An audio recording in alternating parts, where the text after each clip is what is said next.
Om Namo Bhagavate Vasudevaya. Canto 1, Chapter 15, Text 9. Yat tejasa nipashirum ram ahan makartham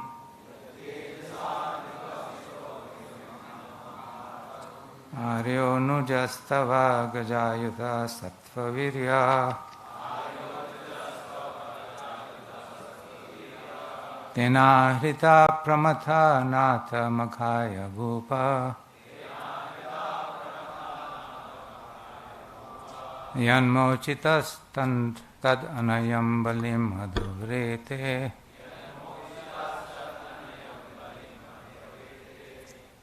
Translation and purport by His Divine Grace, A.C. Bhaktivedanta Srila Prabhupada. Your respectable younger brother, who possesses the strength of 10,000 elephants, killed by His grace Jarasandha, whose feet were worshipped by many kings. These kings had been brought for sacrifice in Jarasandha's Mahabhairava Yajna, but they were thus released. Later they paid tribute to your majesty. Purport. Jarasandha was a very powerful king of Magadha, and the history of his birth and activities is also very interesting. His father, King Brihadrata, was also very prosperous and powerful king of Magadha. But he had no son, although he married 2 daughters of the king of Kashi. Being disappointed in not getting a son from either one of the 2 queens, the king, along with his wives, left home to live in the forest for austerities. But in the forest he was benedicted by one great rishi to have a son, and he gave him 1 mango to be eaten by the queens. The queens did so and were very soon pregnant. The king was very happy to see the queens bearing children, but when the ripe time approached, the queens delivered 1 child in 2 parts, 1 from each of the queens' wombs. The 2 parts were thrown in the forest, where a great she-demon used to live, and she was glad to have some delicate flesh and blood from the newly born child. Out of curiosity, she joined the 2 parts, and the child became complete and regained life. The she-demon was known as Jara, and being compassionate on the childless king, she went to the king and presented him with the nice child. The king was very pleased with the she-demon and wanted to reward her according to her desire.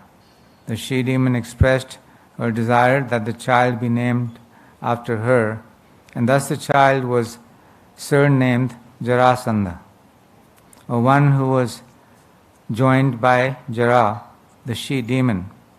In fact, this Jarasandha was born as one of the parts and parcels of the demon Viprachiti. The saint by whose benedictions the queens bore the child was called Chandra Kaushika, who foretold of the child before his father Brihadrata. Since Jarasandha possessed demoniac qualities from birth, naturally he became a great devotee of Lord Shiva, the Lord of all ghostly and demoniac men. Ravana was a great devotee of Shiva, and so also Jarasandha.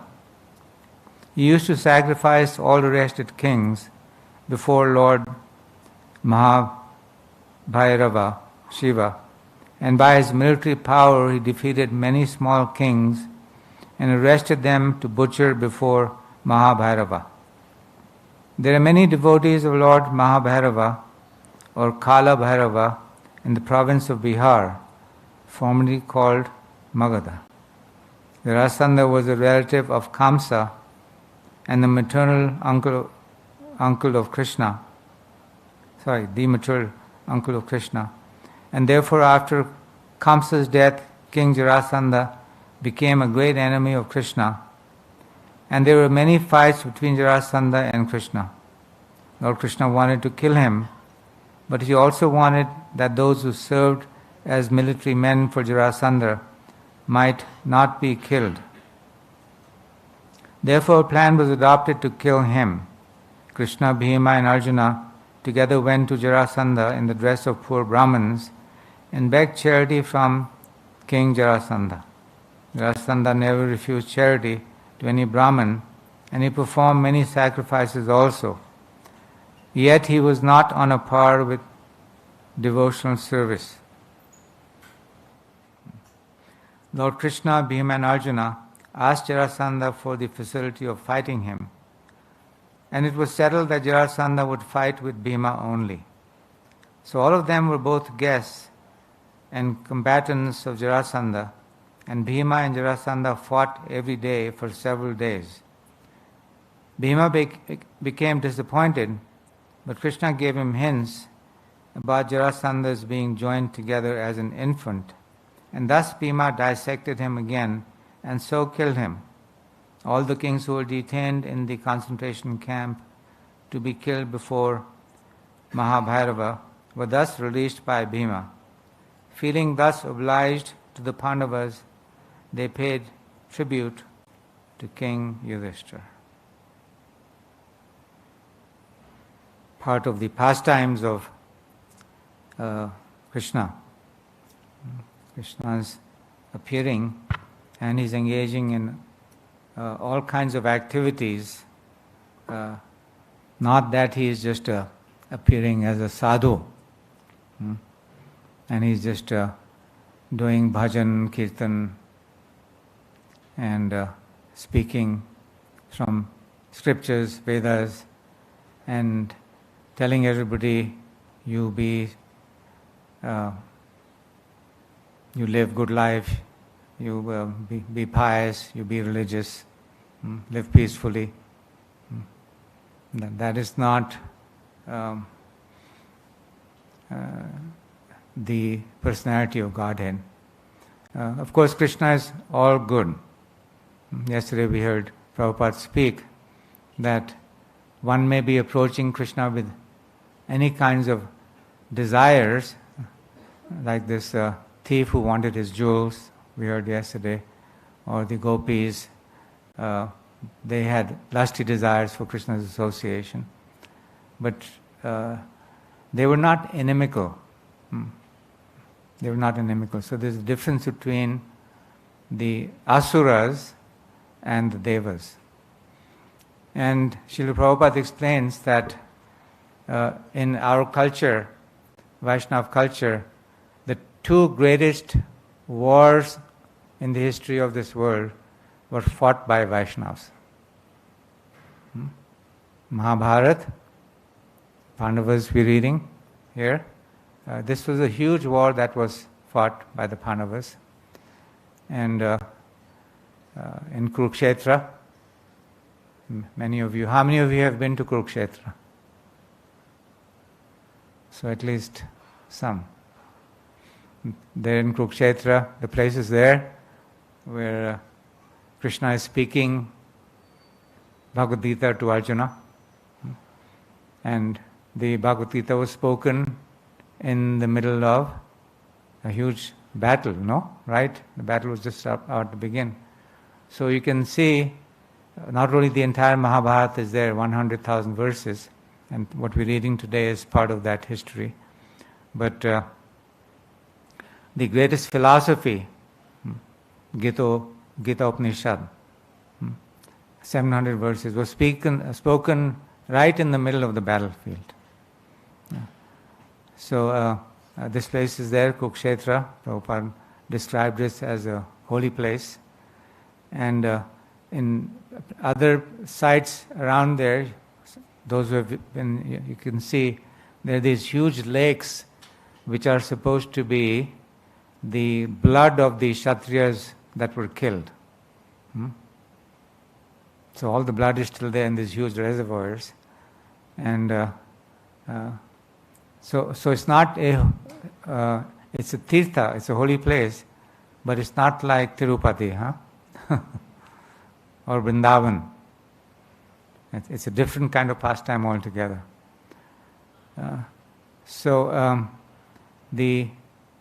To complete the glorious pastimes of the Lord, all kinds of pastimes are given to us. Although it's a small glimpse of the Lord's pastimes, still we get some information about the variety of activities that the Lord and His devotees engage in. So, here we're talking about somebody being killed. Jarasandha, the great demoniac king, he was killed, and who arranged for the killing? Krishna arranged. And when Bhima was having he was getting puzzled, they were fighting, it was of course a different era, so during the day the fight would be there, during the evening they would sit down together as very friendly people. Daytime again fighting was going on. It's a different kind of Kshatriya mentality that we don't see nowadays. But it's a wonderful pastime, and Bhima was having difficulty because Jarasandha was a very powerful king, and it's explained here that he fought with Krishna many times, and you know what Krishna had to do every time he fought with Jarasandha? Who knows? Krishna ran away. He actually ran away. He didn't want to keep fighting. Again, the pastimes. Lord can kill anyone without even being there. There are countless ways that death can come. But for the sake of his pastimes, he wants to glorify his devotees, so he wanted to glorify Bhima, and he also draws out the story so we can understand the consciousness, the character, the thinking, the activities of demoniac people. It's all explained in great detail. So then Krishna is the one who tells Bhima, as we're reading, that if you want to kill Jarasandha, Prabhupada gives the history of how the two parts were there in two different queens and how they threw them away thinking this is useless, and then this Jara finds the two parts and she puts them together, and all of a sudden the body is there, and then she goes to the king and he's named Jarasandha and he's very powerful.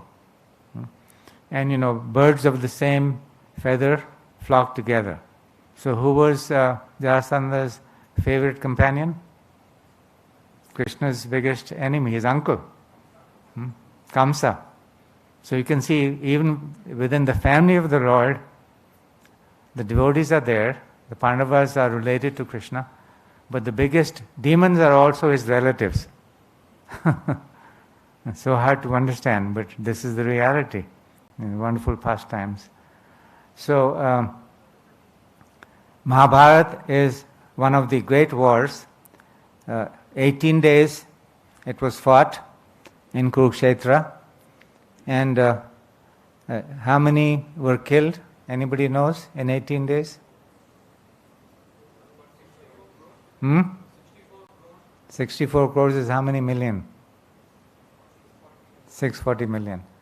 There's other places where some other numbers are given also. So there's maybe different categories of people who died. But 640 million is one number. Any other numbers anybody has read? Vasudeva Prabhu, you know? Huh? Yeah, it's very... There's another place where it's written, and that may be a transcription mistake, 60 to 70 million. So instead of 600 million, it says 60, 70 million. But that's a huge devastation. 18 days, so many people being killed in battle, unimaginable. But we had Maharathis, these great warriors who could, sitting in one place, could kill thousands of people just like that in a moment. So we cannot imagine that kind of fighting capacity these people had.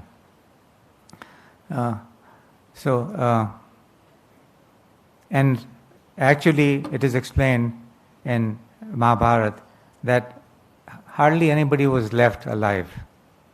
Only the 5 Pandavas were left alive and some of their followers. The other side, almost everybody was totally finished. So, many people don't like Krishna for this reason. You know that? That how he could arrange for such a big war. He should be tried as a war criminal. Just like Hitler, he's a war criminal. So, people who have very false understanding, don't understand the glories of the Lord, and don't understand that everybody who died in the battlefield was liberated. Because Krishna is all good. So, in His presence, to leave the body is a wonderful thing. So, and then the other great war was not far from here. And because of that war, we have another great literature, the Ramayana. And that was the war between Lord Ramachandra and Ravana. Prabhupada explains here that Jarasandha, like Ravana, he was actually able to perform all kinds of sacrifices. He's a devotee of Lord Shiva. So they have Vedic knowledge. They know how to do rituals. They know how to do yagyas and do mantras and all these kinds of things. So one is bewildered how somebody who is able to do these things can also be such a great demon. The root cause of this kind of demoniac mentality, the root cause is envy. It's not that, we may, that we have to be, Rakshasas with big horns and big teeth and all kinds of big red hair. No, one can look like a sadhu even, but if the envy is there for Krishna, then that envy is the label that defines asuric demoniac mentality. Now, the unfortunate reality is that we have all somehow come to this material universe, and there was a root cause for our taking birth in this material world. Although this universe is one universe, and in this body we have a very short existence. For like in my case, I was thinking that 1 month ago I was in my 20s, but that's foolishness. I'm thinking maybe 3 weeks ago I was in my 30s and 40s, but that's how I'm thinking. But actually, when I look carefully at some picture somebody has taken, my grandchildren or anybody else, or I look at in the mirror carefully, I can see that time has gone so fast. And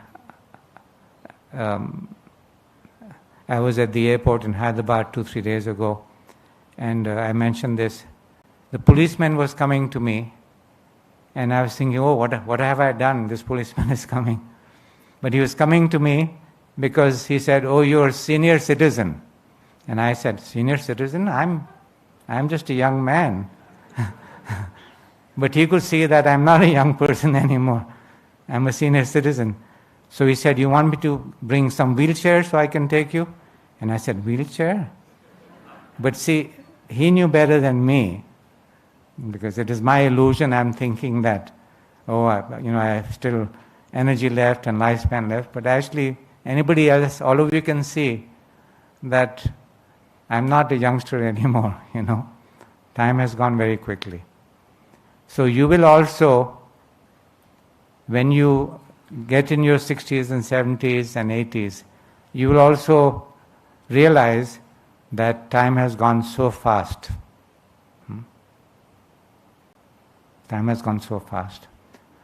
So, during this limited life, we have to understand the reason why we are in these material bodies, which are not actually fit for inhabiting. Because our real bodies, our spiritual bodies, are eternal, Sat, Chit, Ananda, right? That is our eternal form. We are eternal, full of knowledge and happiness, and full of wonderful life. Our real life is a wonderful life, not only eternal, full of knowledge, full of happiness, but wonderful activities with our real eternal family members.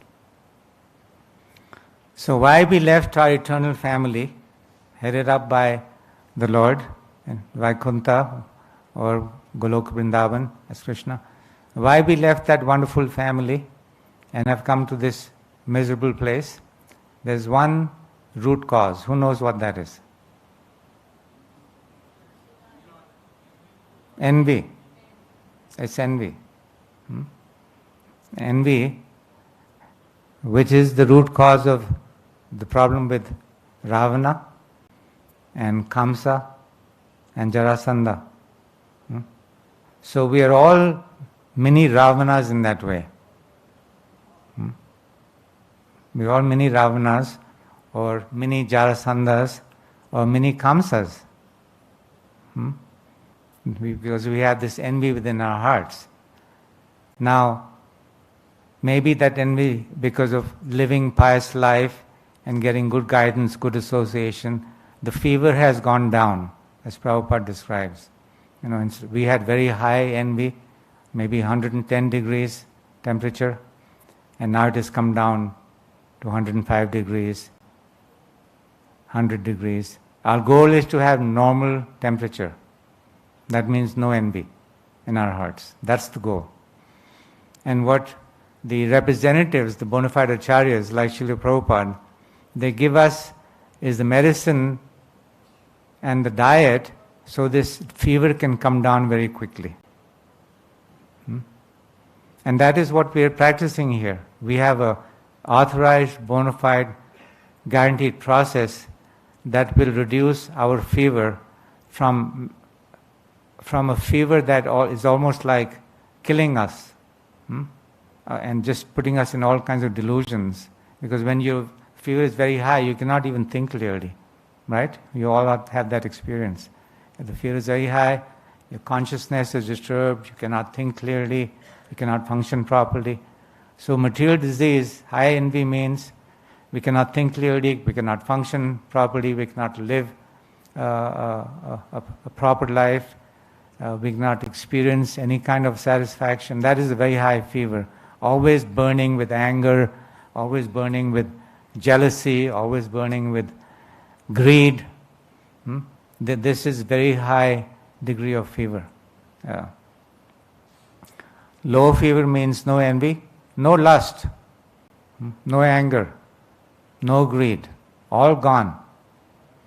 So this process that is given to us reduces our fever to complete normal, and in that normal condition we can understand reality. We understand who we really are, not this temporary body that we have entered. This body is like entering some car. We drive some car, we all know, and this car is something that I'm occupying only for 1 hour, 1.5 hours, whatever time it takes to get to the temple. You're in the car only for a short amount of time. You don't think you have become the car. You're not the Skoda or the Maruti, or somebody meets you, they don't say,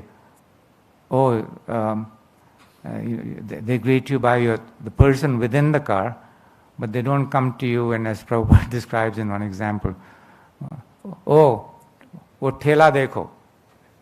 But actually Prabhupada is talking about the person pushing the thela, but from a distance he's saying, hey thela, hat jao thela. Maruti, hat jao Maruti, raste mein se. So that is the false kind of designation that even now, we may be Mr. Krishnamurti or Mr. Singh or Mrs. Reddy or whatever. These are all false designations. It's like saying, oh, you're a Maruti and you're a Toyota and you're a Honda. So if somebody tells us, you're Mrs. this or Mr. that, it's actually a false greeting.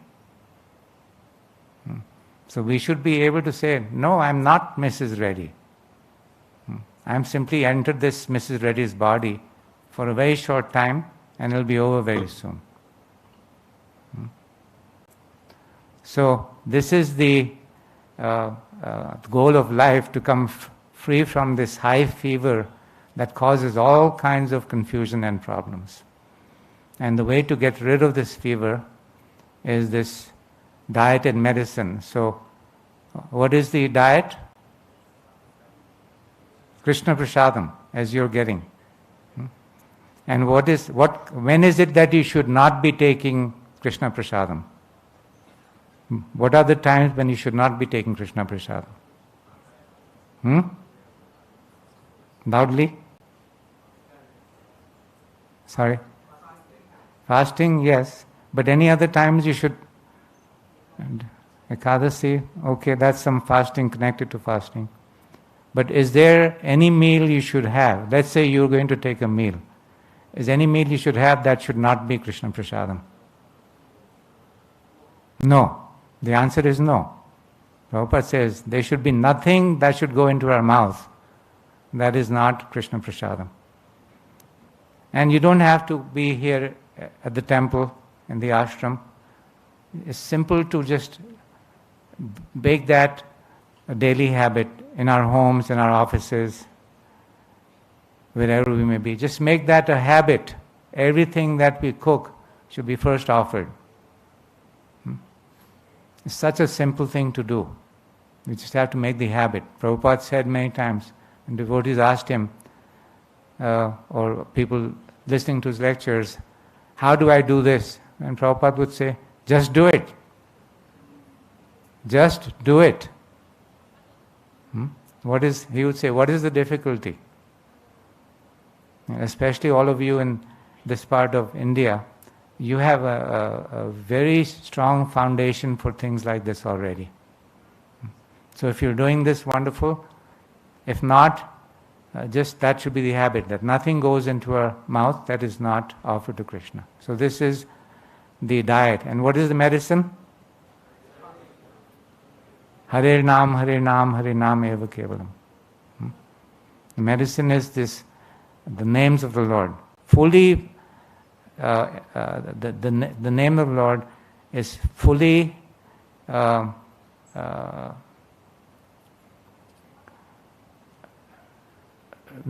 Avatar. Krishna has fully presented himself, made himself available in his name. Such a kind, wonderful Lord. He knows that things are so difficult in this Kali. He says, okay, I give you myself completely, nothing missing in this name of mine, Nam Avatar. I have come.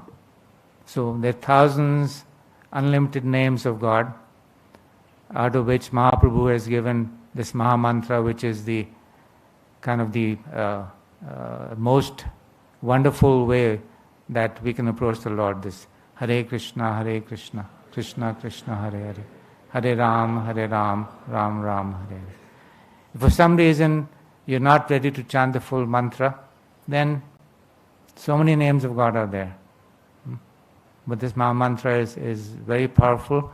So this is medicine. By doing this diet and taking this medicine, the fever goes down very fast, and the whole life becomes a very different kind of life, very wonderful, very pleasing, very enlightened. And to become free from these horrible qualities that we are seeing in persons like Jarasandha and Kamsa and all the other demons and Ravana, all these qualities, they just disappear. So that's what we're all looking for. What is the time now? Huh? 10, so 10 minutes more. Let's take some questions then, or comments.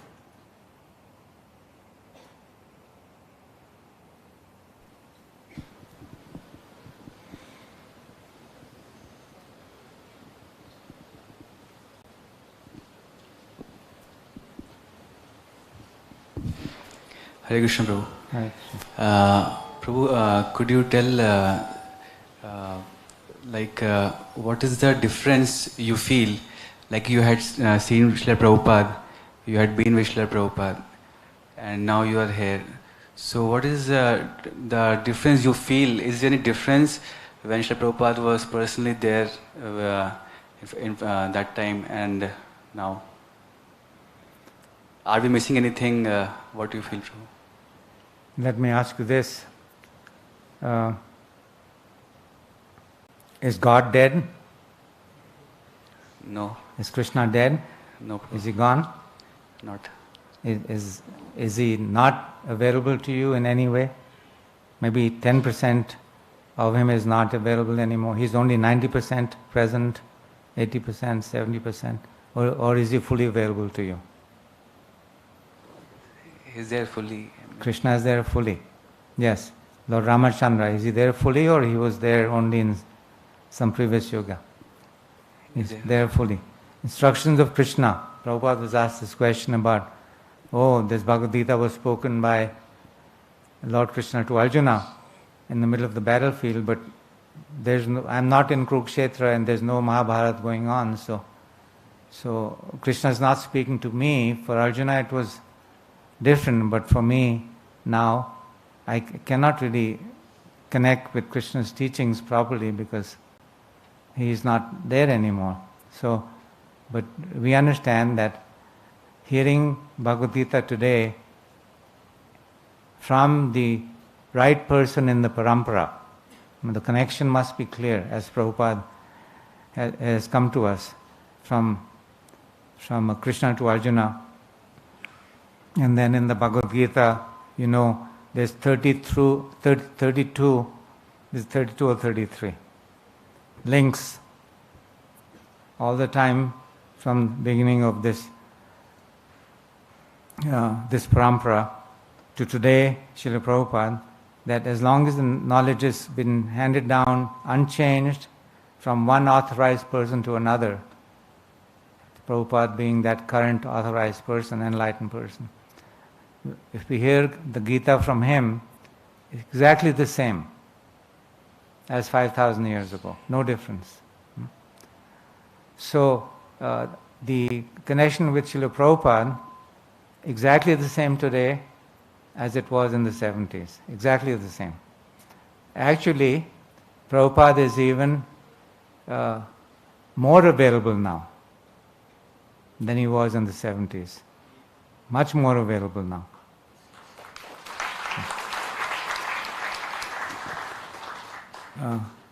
Because that is the nature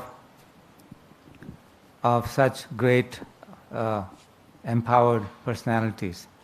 Any place there's a picture of Prabhupada, he's fully available. Any place deity is there, Prabhupada fully available. Any place you're hearing his lectures or his discussions or reading his books, he's fully present.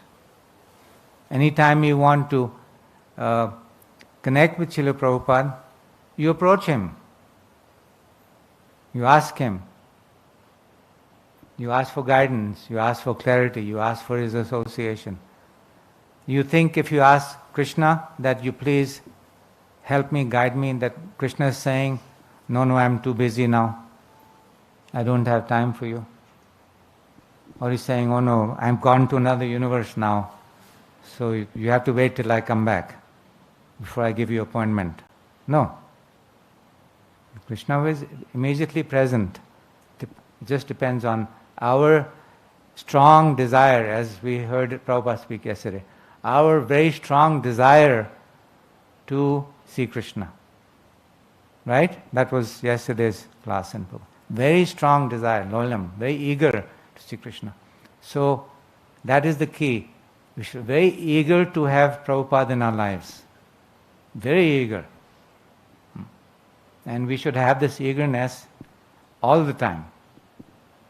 And if we have this eagerness, then Prabhupada is fully present. Anywhere in the world, at any time.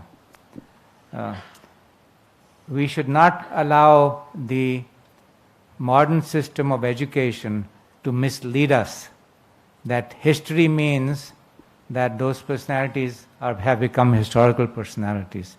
This is a disease in modern education because they don't understand the eternal nature of each one of us, and they don't understand the eternal existence, the constant presence of the Lord, and they don't understand the constant presence and availability of the Lord's pure devotees.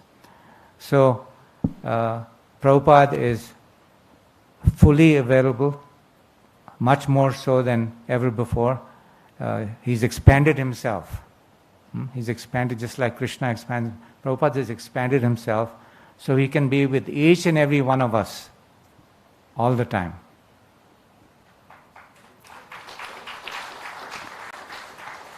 So, what a wonderful opportunity. Don't be misled. Somebody tries to put some barriers between you and God, or you and Krishna, you and Ram, you and Srila Prabhupada. Don't be misled. What else?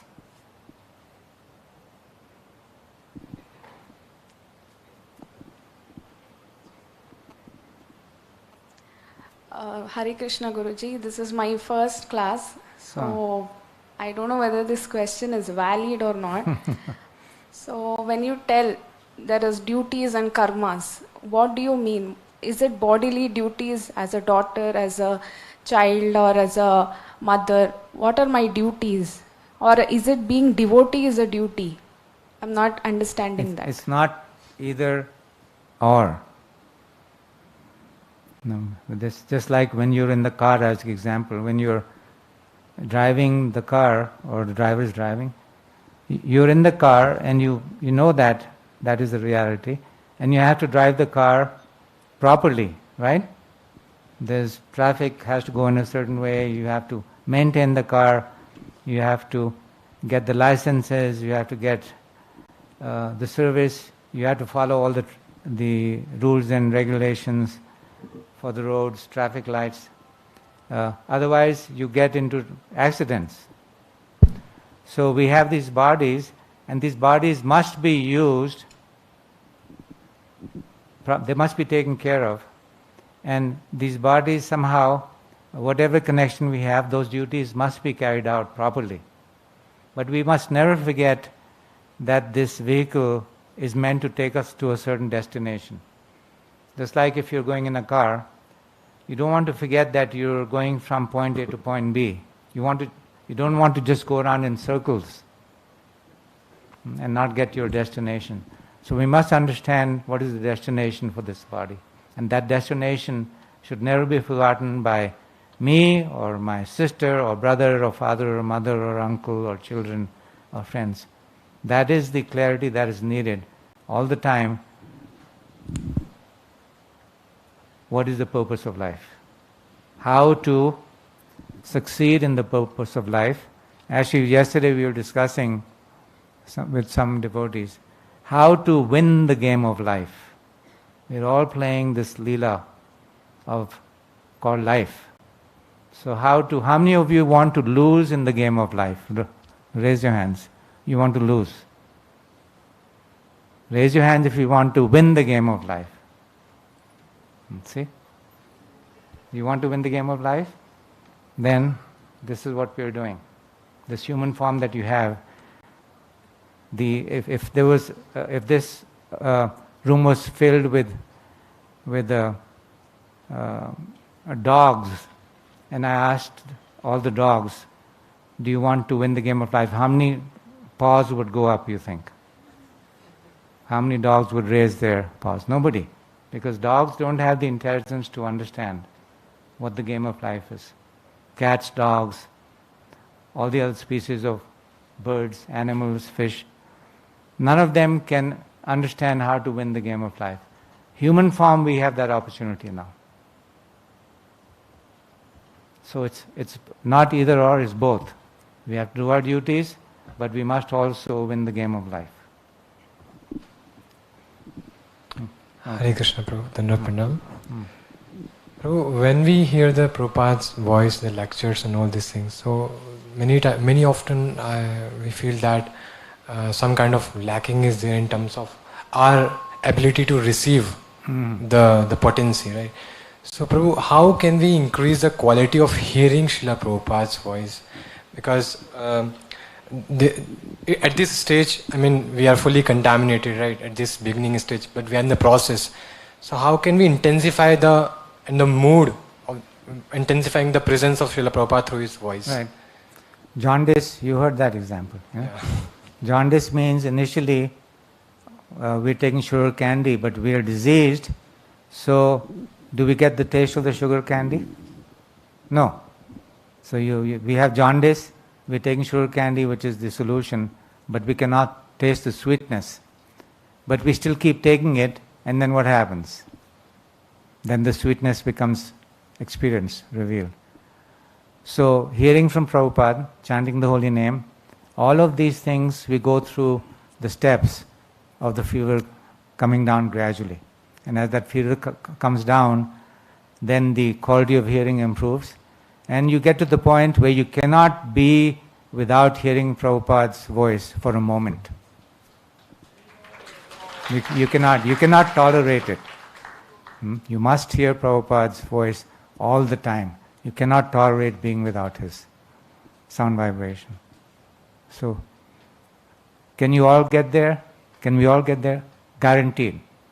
You just keep taking the medicine and the fever will go down, jaundice will go away, and all the sweetness of this process will become revealed at every moment. Every moment. Life is, Bhagavad Gita, Krishna says in the end chapter, that life is to be a thrill at every moment. Life is meant to be a thrill at every moment. Would you like your life to be a thrill at every moment? Yes, we all want that. Okay, what else? What time? Your time you have to keep track. Yeah. Hare Krishna, Prabhu. Prabhu, Srila Prabhupada is a pure devotee and he has many qualities of demigods. So, what is the one quality which you are always reminded about Srila Prabhupada? Very good question. This last 2 days we were discussing. Srila Prabhupada is the most lovable person.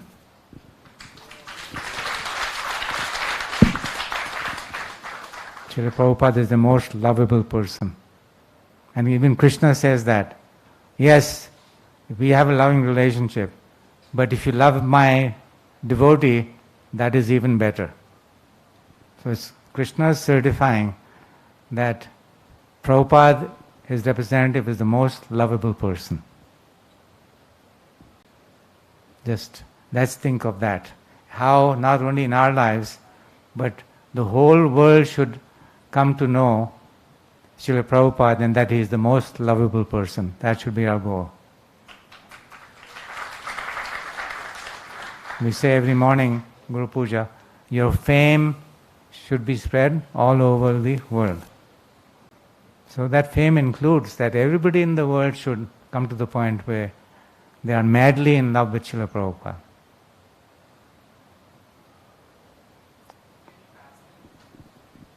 Pastimes are going on all the time. Never stops. Stop thinking about pastimes in 70s and 80s. Please stop thinking like that. Those are there, but pastimes are going on every moment in the lives of each one of us, each one of you. There's no stopping. Do you stop breathing ever? You don't stop breathing. Okay. The sun stops moving sometime? It gets stuck in the sky? No. Pastimes are going on all the time. You just let them be revealed. Let the curtains of illusion go away. The curtains of separating us.